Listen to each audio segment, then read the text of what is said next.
reasons why you should be dating multiple men at once. People are like, oh no, just date one person and then get a real feel for him, then move on to the next. Nuh-uh, we're not wasting time over here. We're dating multiple men at once. Let me tell you why this is more attractive. If you have all the eggs in one basket, what happens? You put a lot more emphasis on that one basket. If you have your eggs spread around, guess what happens? No one man has you. And what that means is you're energetically detached from all of them.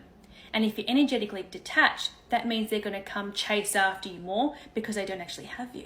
This will make them more obsessed with you. Plus, no man deserves you full time unless he has that chat with you and actually commits to you full time.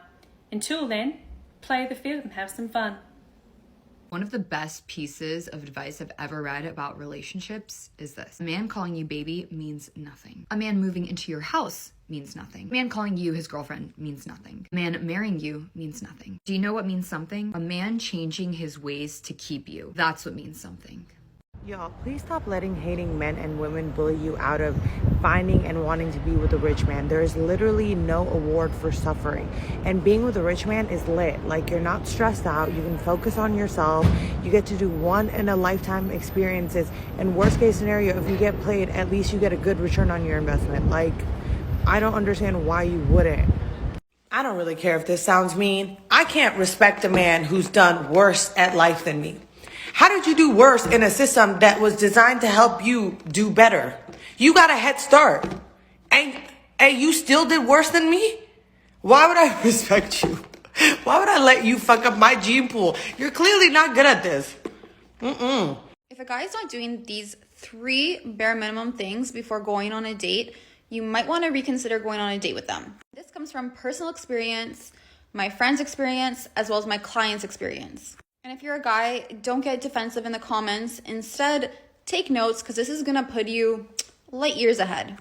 Number 1 is that he should be the one to plan the date. The masculine leads, the feminine receives. So this means that he should be able to plan the activity or restaurant and be able to choose a time, make a reservation, and be clear on it. This is bare minimum because it takes 5 minutes to make a plan and it shows a lot of effort. As per my previous video, women are not attracted to being asked, what do you want to do? And having to take the lead and be the one in the masculine position on the first date.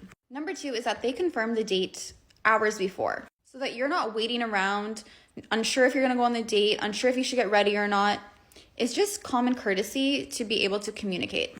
And number 3 is that if he has planned the date, he ensures that you can get there okay. And if not, then he offers to pick you up or orders you an Uber. I love him, but he is not a good provider. He does not have goals. He didn't achieve anything. He's not okay. Well, look what happened. Are you supportive? Ask yourself the first question. Are you supportive as a wife, as a partner? You set goals together because he has his own goals. You have yours. Right? You're getting education, master degree, whatever, professionally, find a better job, but you also have mutual goals. This is what makes a couple a powerful couple. This is what makes the difference, for the family. The family values, if this is your plans, build a family, your relatives' values, if you have in-laws, probably. There was a time in my life when I was with someone that I really thought was the one for me. I mean, this guy checked off all the boxes, at least at the beginning and the surface. Fast forward, the relationship ended and I felt horrible. I felt like a failure because the fantasy was completely shattered. This man lived a compromised life, and because I refused to comply with him in it, he decided to walk away. What God showed me is that sometimes we appoint people in our lives, just like how people chose Saul to be king because he looked the part. He was tall, he was handsome, and God respected it and anointed Saul to be king. Saul had everything that he needed in order to be a good king. So that man could have been your husband. But regardless of what once was, the point is that he disqualified himself. Whether it be because he was lukewarm, he was walking away from God, living in sexual sin, lust, immorality. And so God had to remove him from your life, and instead he has appointed a new king. But when God appointed David to be the new king as a replacement for Saul, David didn't become the king right away. God worked on David before he took his position. So be patient with God as he's working on your future husband.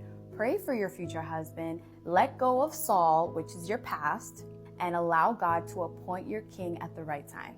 Women will say yes to a date to a man who they don't find physically attractive to see if there's a connection and if chemistry can grow. But tell me this, why won't men even say yes to seeing the potential of going on a first date with a woman if they don't think she's physically attractive? Single men, I really need you to explain this to me, because there are so many incredible women who can't even get their foot in the door to meet you, to enrich your life, to be your future partner, because you don't find them attractive enough. Explain it to me. 3 reasons why you should be dating multiple guys at the same time. And number 3 is especially important if you've gotten out of a long-term relationship in the past year or so, okay? Now, number 1, a guy asking you out on a date is him expressing his interest in you. He hasn't proposed a committed relationship just yet. So it would be absolutely stupid for you to take yourself off the market by not exploring other options. As Mama Margarita would say, that's like a real estate agent putting up a sold sign in front of a house when somebody has only put in an online inquiry without checking out the house, without putting in an offer, okay?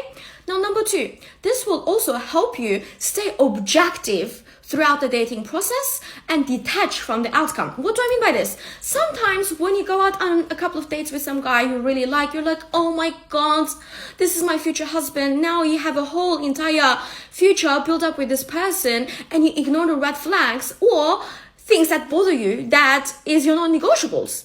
Number 3, if you were in a long-term relationship before, you have grown so much as a person, okay? You have changed. What you think you want versus what you actually want could be very different. So you want to be exploring different type of men so you know what you actually want in your next relationship. So please stop being stupid and start dating like a man. You're welcome.